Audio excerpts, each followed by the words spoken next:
네, 중동과 관련된 불안한 정세를 장중에 반영하는 듯 했지만 결국에는 국내 증시 양지수가 상승으로 전환이 됐습니다. 저력을 또 한 번 보여줬고요. 내일은 또 실적 발표와 관련해서 상당히 중요한 날입니다. 새벽에 테슬라 그리고 개장 전에 SK하이닉스, 장중 오후 2시에는 현대차의 실적 발표를 앞두고 있습니다. 내일을 위한 전략 남들보다 발빠르게 세워보겠습니다. 매일경제TV 김민성 주머니 매니저와 함께합니다. 네, 안녕하세요. 안녕하십니까. 네. 아, 요즘 네, 시장이 참 알다가도 모르겠고 오전장만 하더라도 그래 오늘 지수에 거는 기대감을 좀 내려놓자 이런 생각을 많이 했었는데 플러스로 전환이 됐고 또 개별적으로 봤을 때는 신고가를 넘어서는 또 강한 종목들이 많았단 말이에요. 맞습니다. 지금 시장을 보면 사실 투심이 꺾이진 않고 있기 때문에 네. 좀 너무 걱정할 필요는 없다라고 항상 강조를 드리고 있고 결과적으로는 지금 이제 박스권을 뚫기 시작을 하면은 뭐 코스닥도 그렇고 코스피는 이미 돌파를 한 상황이고 추세는 좀 멈추지 않을 거라고 좀 개인적으로 바라보고 있습니다. 그래서 오늘 시장에 대한 좀 뷰를 간단하게 말씀을 드리면 굳이 좀 어느 정도 좀 조정을 받았다라고 하는 게 코스닥 쪽인데 코스닥이 사실 그렇게 크게 흔들릴 이유가 없었는데도 뭐 시장에 대한 논리를 간단하게 설명을 드리면은 케빈 허시에 대한 인사청문회가 있긴 했습니다. 그래서 여기서 이제 발언했었던 언급이 트럼프 대통령에 대한 꼭두각시가 되지 않을 것이다라고 얘기를 하면서 생각보다도 좀 엄청난 매파는 아니지만 약간 준매파적으로 발언이 이어지다 보니까 그러면 금리 인상을 하는 거 아니야? 아니면 금리 인하에 대한 기대감이 후퇴되는 거 아니야? 이런 시장에 대한 논리가 만들어지면서 약간은 조정을 받았다라고 좀 보시면 좋을 것 같은데 사실 이게 길게 본다라고 하면 그렇게 매파적인 발언도 아니고 금리 인상을 한 것도 아니고 그리고 한다라고 얘기한 것도 아니고 이제 앞으로는 좀 지표를 보면서 인플레를 잡는 게 꼭 금리 인상만이 답이 아니구나 이걸 얘기하고 여러 가지로 좀 데이터를 보면서 결정을 하겠다라고 얘기한 거기 때문에 좀 케빈 허시에 대한 좀 쇼크는 이제 시장에서는 크게 영향이 이어지지 않을 거라고 좀 바라보고 있어 오늘은 그냥 숨고르기에 대한 어느 정도 명분이었고 충분히 또 상방으로 돌아갈 수가 있다라고 보시면 좋을 것 같습니다. 네, 알겠습니다. 이어서 종목 리뷰도 해볼 텐데 LG에너지솔루션이 목표 주가를 드디어 달성하게 됐죠. 맞습니다. 지금 결국에는 제가 전에도 말씀드렸던 게 코스피도 잘한다라고 말씀을 드리면서 맞아요. 네. LG에너지솔루션을 말씀을 드렸는데 차트를 한번 보여주시게 되면은 2차 전지에 대한 랠리 장세가 어느 정도 시작이 되기 시작을 하면서 LG에너지솔루션도 잘 가는 모습입니다. 근데 삼성 SDI는 이제 신고가 영역으로 갔는데 근데 이제 오리지널 글로벌 모멘텀을 가지고 있는 건 사실상은 LG에너지솔루션이 테슬라 밸류체인을 가지고 있기 때문에 저는 LG에너지솔루션도 이제 시장에 부각이 되기 시작을 한다라고 하면은 더 강한 시세가 만들어질 수 있을 거라 좀 보고 있습니다. 그래서 앞전에 있었던 전고점은 충분히 돌파할 수 있을 거라 좀 보고 있기 때문에 여기서 끝나는 게 아니라 2차 목표가는 55만 원까지도 충분히 가능하다라고 말씀드려보면서 추가적인 상방 말씀드려보도록 하겠습니다. 네, 알겠습니다. 우리가 조금은 더 홀딩하면서 수익을 누려보겠습니다. 내일 시장은 이제 어떤 키워드로 우리가 접근을 해야 될지 키워드 먼저 풀어주시죠. 네, 결국에는 시장은 계속해서 바라보고 있는 게 이란 전쟁에 대한 이벤트를 계속 보고 네. 있고 여기에 대한 테마가 만들어지고 있기 때문에 거기에 대한 키워드 연계적으로 휴전 연장이라는 키워드 한번 체크 드려보도록 하겠습니다. 그러니까 아직 전쟁이 끝난 건 아니기 때문에 좀 전쟁이 진행되는 동안 수혜를 예상해 볼 수 있는 또 수혜를 누릴 수 있는 테마로 보자 이 말씀이신 걸까요? 맞습니다. 결국에는 이제 휴전이 종전으로 됐을 때 좀 트리거가 될 수 있는 종목들도 기대감이 형성이 되고 있었지만 네. 뭐 크게 달라진 건 없고 여기에 대한 스탠스가 이어진다라고 하면은 지금까지 여기에 대한 스탠스 때문에 좀 수혜를 받을 수 있는 기업들이 조금 더 추가적으로 올라갈 수 있는 기간이 늘어났다라 좀 보고 있기 때문에 여기에 수혜를 받을 수 있는 수혜가 지속적으로 더 이어갈 수 있는 섹터들 한번 체크 드려보도록 하겠습니다. 네, 첫 번째 어떤 테마일까요? 첫 번째로는 사실 이 중동에 대한 이제 이벤트가 만들어지기 시작을 하면서 또 한 번 중요도가 어필되고 있는 ESS 테마 한번 체크 드려보도록 하겠습니다. 네, 이미 시장에서 랠리가 시작이 된 대표적인 테마가 아닐까 싶습니다. 이슈 먼저 확인해 볼게요. 네, 최근 이슈를 보시게 되면은 이란 전쟁에 좀 이제 변동성이 만들어지기 시작을 하면서 산업에 대한 직약 변동이 형성이 되고 있다라고 보시면 좋을 것 같습니다. 그래서 산업에 대한 지향 변환이 만들어지고 에너지에 대한 이제 흐름 자체가 원자력이라든지 신재생이라든지 석탄 발전 쪽으로 에너지에 대한 지도 개편이 형성이 되다 보니까 그렇다라고 하면 자연스럽게 이 에너지를 저장할 수 있는 ESS에 대한 수요는 같이 맞물리면서 성장에 대한 사이클이 이어질 수가 있다라는 시장의 반영이 만들어지고 있다라고 보시면 좋을 것 같고요. 그리고 여기서 끝나는 게 아니라 GS건설 같은 경우에는 인도에서 재생에너지에 대한 삼각 편대를 구축을 하면서 풍력, 태양광, ESS를 이제 통합적으로 이제 한 번에 사업을 진행할 수 있는 이러한 기술을 좀 본격화를 하고 있는 상황입니다. 그래서 국내 기업에 대한 기술력도 계속해서 증가가 되고 있는 상황이고 ESS에 대한 수요도 글로벌적으로 에너지에 대한 지각 지각 변동이 만들어지고 있다 보니까 여기에 대한 수혜받을 수 있는 섹터들 계속 체크해 보시면 좋을 것 같습니다. 네, 앞으로 이제 얼마만큼의 성장성을 기대해 볼 수 있는 건지 장점으로 확인해 볼게요.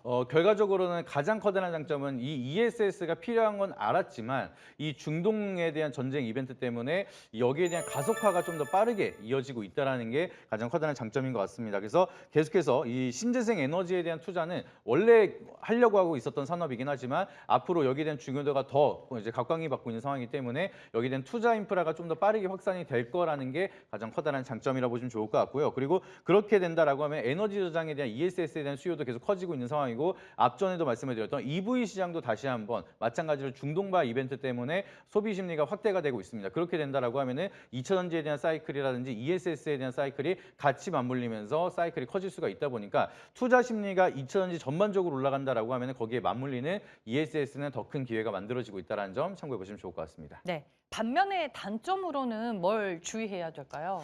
단점으로 본다라고 하면 이 ESS에 대한 좀 안전성 문제는 항상 꼬리표처럼 따라오기 때문에 리튬이온 배터리 같은 경우에는 불이 한번 붙으면 이게 안 꺼집니다. 그래서 노후화된 ESS라든지 이런 배터리 화재가 또 한번 이어지기 시작을 한다라고 하면은 시장에 대한 좀 심리적인 세론이 만들어질 수가 있다 보니까 여기에 대한 안전성 문제도 언제나 꼬리표처럼 달아오고 있기 때문에 여기에 대한 노이즈가 만들어질 때는 리스크를 관리해야 된다는 점도 참고해 보시면 좋을 것 같고요. 그리고 이제 리튬이나 니켈 같은 가격에 대한 원자재 변동이 커지면 커질수록 여기에 대한 수익성도 같이 변동이 만들어질 수가 있다 보니까 최근 들어서 리튬이온에 대한 가격이 계속 올라가고 있긴 하지만 또 한 번 또 조정을 받는다라고 하면 심리적인 세론이 만들어질 수가 있다 보니까 그 부분도 같이 참고해 보시면 좋을 것 같습니다. 네, ESS도 지금 시장의 하나의 트렌드가 됐다라는 관점으로 테마를 분석해 봤습니다. 두 번째는 어떤 테마죠? 결국에는 이제 전쟁이 또 지속이 된다라고 하면은 가장 1차원적으로 수혜를 받을 수 있는 방산 테마 한번 체크 들어보도록 하겠습니다. 네, 지금 뭐 천궁, 비궁, 현궁이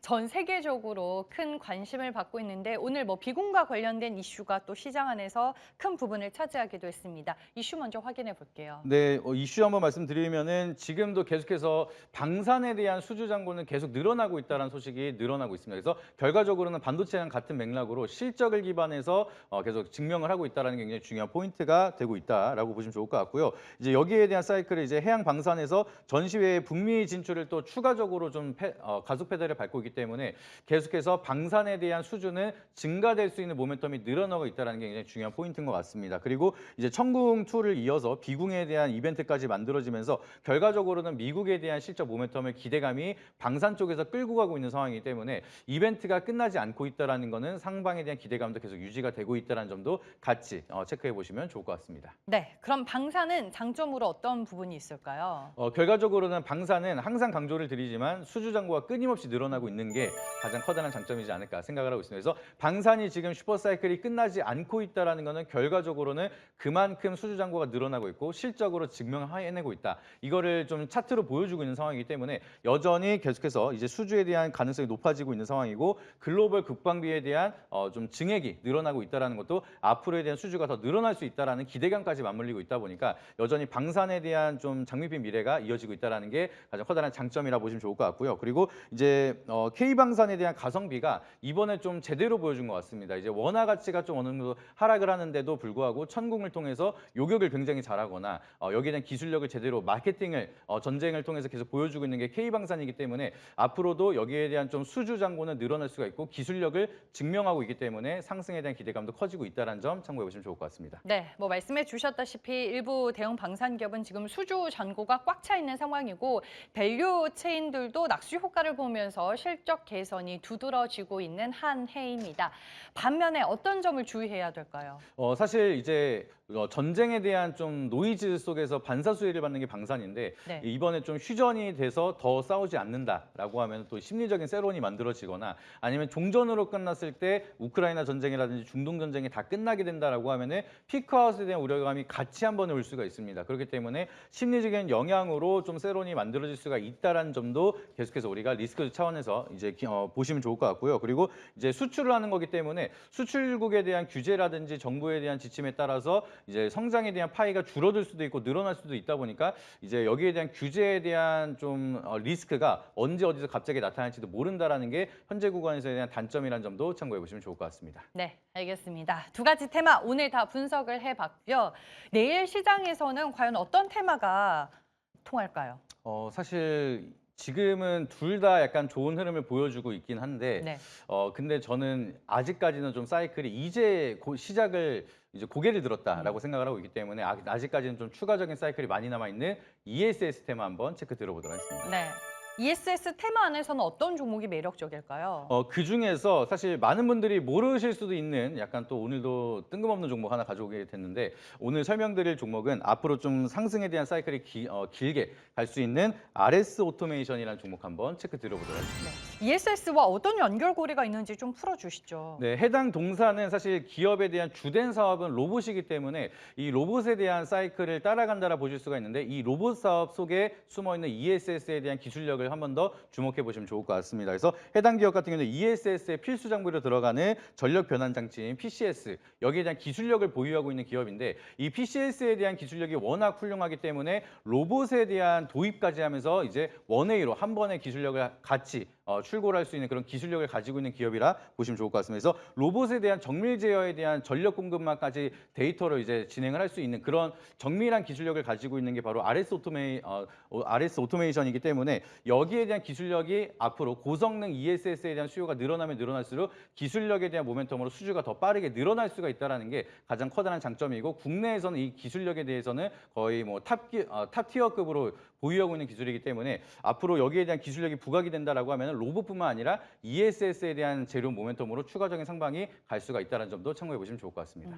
올해 들어서 주가 흐름은 좀 어땠어요? 사실 로봇 테마가 좀 올라가기 시작을 하고 세론이 만들어졌을 때 거기에 커플링이 되고 있는 상황인데 저는 여기서 다시 한번 탈출구가 될 수가 있는 거는 ESS에 대한 모멘텀이 부각을 받았을 때 다시 한번 상방으로 올라갈 수 있을 거다라고 좀 보고 있습니다. 그래서 RS 오토메이션 같은 경우에는 지금은 가격적인 메리트가 있기 때문에 넥스트레드 현재가는 바로 편입이 안 돼서 내일 시초가로 진입이 가능하다 미리 말씀드려보도록 하겠고요. 여기서 추가적으로 반등이 나온다라고 하면은 1차 목표가는 이제 상방이 잠깐 맡길 수 있는 박스권 상단 부근이 2만 원 그리고 손절가 라인은 추세 이탈하는 15,100원 말씀드리도록 할 테니까 박스권 전략 참고해 보시길 바라도록 하겠습니다. 알겠습니다.